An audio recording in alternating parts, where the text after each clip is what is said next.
Hello students, ಇದು workshop calculation and science ವಿಷಯದ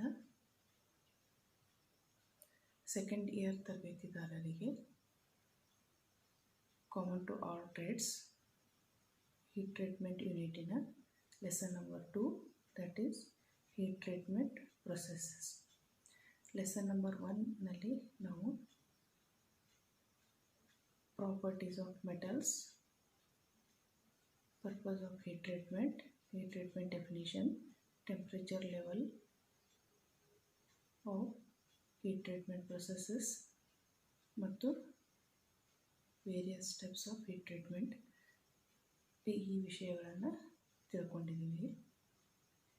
ನೀವು lesson number 2 heat treatment processes ಈ ವಿಡಿಯೋ ನೋಡೋಕ್ಕಿಂತ ಮುಂಚೆ introduction to heat treatment, that is lesson number 1 video ನೋಡಿ ಇದನ್ನು ಕಂಟಿನ್ಯೂ ಮಾಡಿರಿ. ಈಗ ನಾನು ನಿಮಗೆ ಲೆಸನ್ ನಂಬರ್ 1 ಇದರದ್ದು ಹೈಲೈಟ್ಸ್ ಅಥವಾ ಸಮರಿ ಹೇಳ್ಕೊಡ್ತೀನಿ. Summary or highlights of lesson number 1, introduction to heat treatment. Point 1.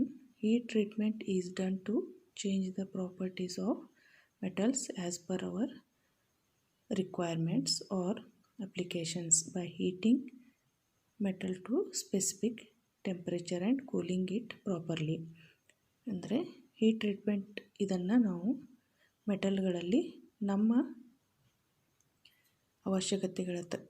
ಅವಶ್ಯಕತೆಗೆ ತಕ್ಕಂತೆ ಪ್ರಾಪರ್ಟೀಸ್ಗಳನ್ನು ಅಳವಡಿಸಲು ಉಪಯೋಗಿಸುತ್ತೇವೆ. ಇದರಲ್ಲಿ ನಾವು ಮೆಟಲನ್ನು ಒಂದು ನಿರ್ಧರಿತ ಟೆಂಪ್ರೇಚರ್ ಲೆವೆಲ್ವರೆಗೆ ಹೀಟ್ ಮಾಡಿ ಅದನ್ನು ಮತ್ತೆ ಕೂಲ್ ಮಾಡ್ತೀವಿ. Second point, the temperature level of heat treatment depends on carbon content of steel, condition of steel and properties required. Heat ಟ್ರೀಟ್ಮೆಂಟ್ನಲ್ಲಿ ಟೆಂಪ್ರೇಚರ್ ಲೆವೆಲ್ಗಳು ಸ್ಟೀಲ್ನಲ್ಲಿರುವ ಕಾರ್ಬನ್ನಿನ ಅಂಶ ಮತ್ತು ಸ್ಟೀಲ್ಗಳ ಅವಸ್ಥೆ ಮತ್ತು ಅದರ ಪ್ರಾಪರ್ಟೀಸ್ ಇದಕ್ಕೆ ಸಂಬಂಧಪಟ್ಟಿರುತ್ತದೆ. Point number 3, heat treatment is done in 3 stages: heating, soaking, quenching. Heat treatment ಇದನ್ನು 3 ಹಂತಗಳಲ್ಲಿ ಮಾಡಲಾಗ್ತದೆ: heating, soaking and quenching. These 3 stages are carried out in different temperature levels and different cooling methods to bring required properties in metals. ಮೆಟಲ್ಗಳಲ್ಲಿ ನಮ್ಮ ಅನುಕೂಲಕ್ಕೆ ತಕ್ಕಂತೆ ಪ್ರಾಪರ್ಟೀಸ್ಗಳನ್ನು ಅಳವಡಿಸಲು ಈ 3 ಹಂತಗಳಲ್ಲಿ ಬೇರೆ ಬೇರೆ ಟೆಂಪ್ರೇಚರ್ ಲೆವೆಲ್ ಮತ್ತು ಬೇರೆ ಬೇರೆ ಕೂಲಿಂಗ್ ಮೆಥಡ್ಗಳನ್ನು ಉಪಯೋಗಿಸಲಾಗ್ತದೆ. ಹೀಟ್ ಟ್ರೀಟ್ಮೆಂಟ್ ಪ್ರೊಸೆಸ್ ಲೆಸನ್ನಲ್ಲಿ 5 ಟೈಪ್ಸ್ ಹೀಟ್ ಟ್ರೀಟ್ಮೆಂಟ್ ಪ್ರೊಸೆಸಸ್ಗಳನ್ನು ನಾವು ಸ್ಟಡಿ ಮಾಡ್ತೀವಿ. ಈ 5 ಪ್ರೊಸೆಸ್ಗಳಿಗೆ ಪರ್ಪಸ್ ಅಥವಾ ಉದ್ದೇಶಗಳು ಬೇರೆ ಬೇರೆ ಆಗಿರ್ತದೆ ಮತ್ತು ಅದೇ ಥರ ಟೆಂಪ್ರೇಚರ್ ಲೆವೆಲ್ಗಳು ಮತ್ತು ಕೂಲಿಂಗ್ ಮೆಥಡ್ಸ್ಗಳು ಕೂಡ ಬೇರೆ ಬೇರೆ ಆಗಿರ್ತದೆ. ಈ ಟೆಂಪ್ರೇಚರ್ ಲೆವೆಲ್ ಮತ್ತು ಕೂಲಿಂಗ್ ಮೆಥಡ್ಗಳನ್ನು ಬೇರೆ ಬೇರೆಯಾಗಿ ಅಳವಡಿಸುವುದರಿಂದ ಮೆಟಲ್ಗಳಲ್ಲಿ ಬೇರೆ ಬೇರೆ ಪ್ರಾಪರ್ಟೀಸ್ಗಳನ್ನು ಪಡ್ಕೊಳ್ಳಲು ಸಾಧ್ಯವಾಗ್ತದೆ. 5 types of processes of heat treatment. First one, annealing, normalising, hardening, tempering and surface hardening. Heat treatment ಪ್ರೊಸೆಸ್ಗಳಲ್ಲಿನ ಮೊದಲನೇ 4 ಹೀಟ್ ಟ್ರೀಟ್ಮೆಂಟ್ ಪ್ರೊಸೆಸ್ಗಳ ವಿವರಗಳನ್ನು ನಾನು ಶಾರ್ಟಾಗಿ ಇಲ್ಲಿ ನೋಟ್ ಮಾಡಿದ್ದೇನೆ, ಅದನ್ನು ನೀವು ನೋಟ್ ಮಾಡಿಕೊಡ್ರಿ. ಇವುಗಳನ್ನು ಒಂದಾದ ಮೇಲೊಂದು ನಾನು ನಿಮಗೆ ಎಕ್ಸ್ಪ್ಲೇನ್ ಮಾಡಿ ಹೇಳ್ತೀನಿ. First one, annealing. Purposes of annealing: to obtain softness, to improve machinability, to increase ductility, to relieve internal stress. ಅಂದರೆ ಅನೀಲಿಂಗ್ ಪ್ರೊಸೆಸ್ನ ಪರ್ಪಸಸ್ ಏನಂದರೆ ಮೆಟಲ್ಗಳಲ್ಲಿ ಸಾಫ್ಟ್ನೆಸ್, ಮಷಿನೇಬಿಲಿಟಿ ಮತ್ತು ಡಕ್ಟೈಲಿಟಿ ಈ ಪ್ರಾಪರ್ಟೀಸನ್ನು ಅಳವಡಿಸಲು ಮತ್ತು ಇಂಟರ್ನಲ್ ಸ್ಟ್ರೆಸ್ ಅಂದರೆ ಇಂಟರ್ನಲ್ ಯಾವುದೇ ಡ್ಯಾಮೇಜ್ ಇದ್ದರೆ ತೆಗೆಯಲು ನಾವು ಅನೀಲಿಂಗನ್ನು ಬಳಸ್ತೀವಿ. Temperature levels according to carbon percentage. For less than 0.84% carbon, 30 to 50 degree centigrade above upper critical temperature.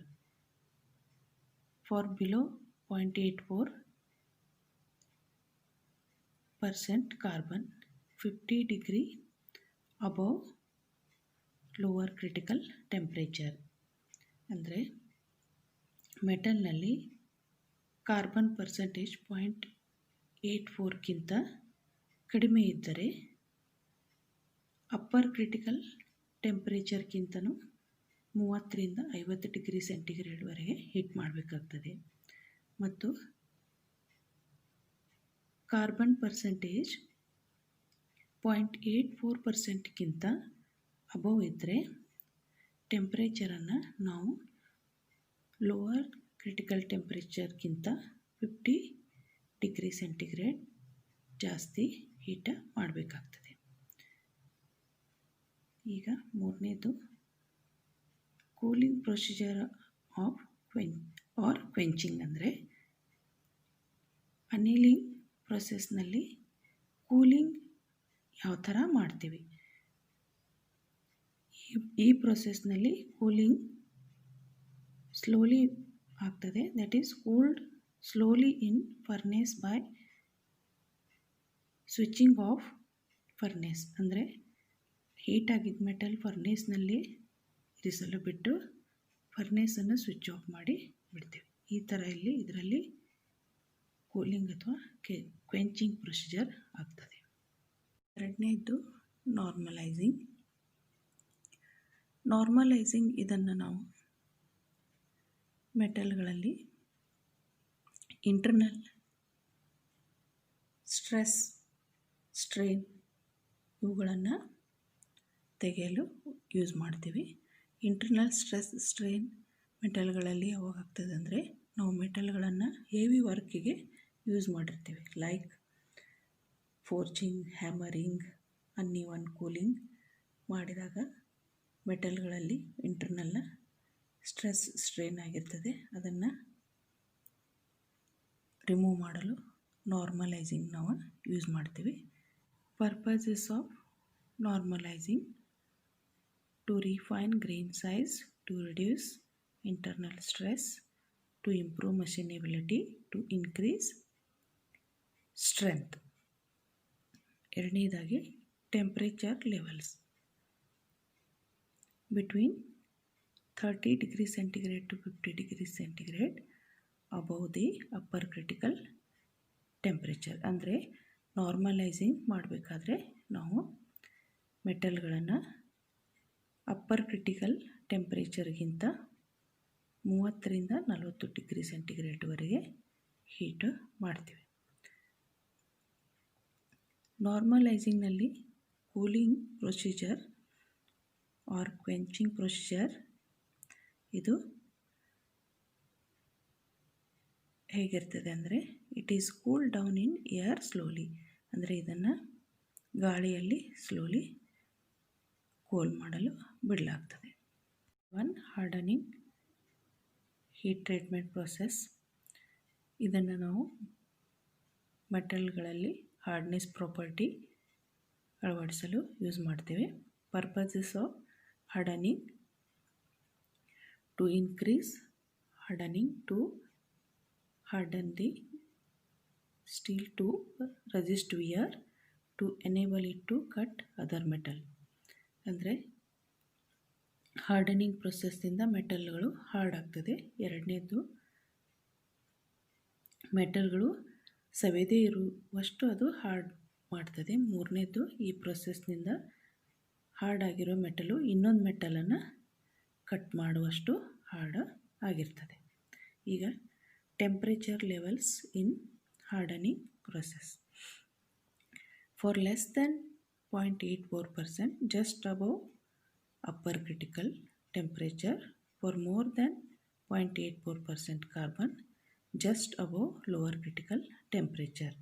ಅಂದರೆ ಕಾರ್ಬನ್ ಪರ್ಸೆಂಟೇಜ್ ಮೆಟಲ್ನಲ್ಲಿ 0.84%ಗಿಂತ ಕಡಿಮೆ ಇದ್ದರೆ ಅಪ್ಪರ್ ಕ್ರಿಟಿಕಲ್ ಟೆಂಪ್ರೇಚರ್ಗಿಂತ ಸ್ವಲ್ಪ ಜಾಸ್ತಿ ಹೀಟ್ ಮಾಡಬೇಕು, ಮತ್ತು 0.84%ಗಿಂತ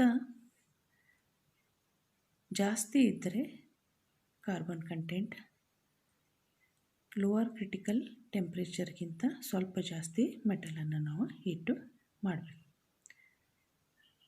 ಈಗ ಹಾರ್ಡನಿಂಗ್ ಪ್ರೊಸೆಸ್ನಲ್ಲಿ ಕೂಲಿಂಗ್ ಅಥವಾ quenching. Cooled in quenching media such as water, oil or brine. ಅಂದರೆ ಹಾರ್ಡನಿಂಗ್ ಪ್ರೊಸೆಸ್ನಲ್ಲಿ ಕ್ವೆಂಚಿಂಗ್ ಮಾಡಲು ನೀರು, ಆಯಿಲ್ ಆರ್ ಬ್ರೈನ್ ಸೊಲ್ಯೂಷನನ್ನು ಯೂಸ್ ಮಾಡ್ತಾರೆ. Fourth one, tempering. ಟೆಂಪರಿಂಗ್ ಇದನ್ನು ನಾವು ಬಹಳಷ್ಟು ಹಾರ್ಡ್ ಮತ್ತು ಬ್ರಿಟಲ್ ಆಗಿರುವ ಮೆಟಲ್ಗಳಲ್ಲಿನ ಹಾರ್ಡ್ನೆಸ್ ಮತ್ತು ಬ್ರಿಟಲ್ನೆಸ್ಸನ್ನು ಕಡಿಮೆ ಮಾಡಲು ಯೂಸ್ ಮಾಡ್ತೀವಿ. Purposes of tempering: to reduce hardness, to increase ductility and toughness, to relieve internal stresses. Temperature level in tempering: it is between 180 degree centigrade to 650 degree centigrade. ಟೆಂಪರಿಂಗ್ನಲ್ಲಿ temperature level below lower critical temperature ಇರ್ತದೆ. ಇದು 180 degree ಸೆಂಟಿಗ್ರೇಡ್ರಿಂದ 650 degree ಸೆಂಟಿಗ್ರೇಡ್ವರೆಗೆ ಇರ್ತದೆ. ಟೆಂಪರಿಂಗ್ನಲ್ಲಿ ಯಾವುದೇ ಕ್ವೆಂಚಿಂಗ್ media use ಮಾಡುವುದಿಲ್ಲ. ಇದನ್ನು normal ಆಗಿ cool ಮಾಡಲು ಬಿಟ್ಟಿರ್ತದೆ. Fifth heat treatment process, surface hardening. ಇದನ್ನು ನಾವು ನೆಕ್ಸ್ಟ್ ಕ್ಲಾಸ್ನಲ್ಲಿ ಡಿಸ್ಕಸ್ ಮಾಡೋಣ. ಟ್ರೀಟ್ಮೆಂಟ್ ಈ ಯೂನಿಟಿಗೆ ಸಂಬಂಧಪಟ್ಟ ಮಲ್ಟಿಪಲ್ ಚಾಯ್ಸ್ ಕ್ವಶನ್ಗಳನ್ನು ನಾವು ನಿಮಗೆ PDF ಫೈಲ್ನಲ್ಲಿ ನಿಮ್ಮ ಗ್ರೂಪ್ಗಳಿಗೆ ಸೆಂಡ್ ಮಾಡಿರ್ತೀವಿ. ಅವುಗಳನ್ನ ಸಾಲ್ವ್ ಮಾಡಿರಿ. ಯಾವುದೇ ಡಿಫಿಕಲ್ಟೀಸ್ ಇದ್ದರೆ ಕಾಲ್ ಮಾಡಿ ಕ್ಲಿಯರ್ ಮಾಡ್ಬೋದು. Thank you.